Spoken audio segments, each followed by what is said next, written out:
这是我在日本买很好用的热敷袋，结果今天用微波炉微波的时候，我忘记我已经微波过一次又一次了，结果又多微波了一次就破掉了。我打开门的时候，它整个都膨胀起来，还好没有爆炸，所以这个就不能用了。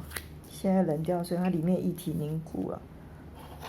这个是非常好用的热敷袋，我已经微波破掉2个了，再加上之前1个破掉，所以现在只剩下1个了。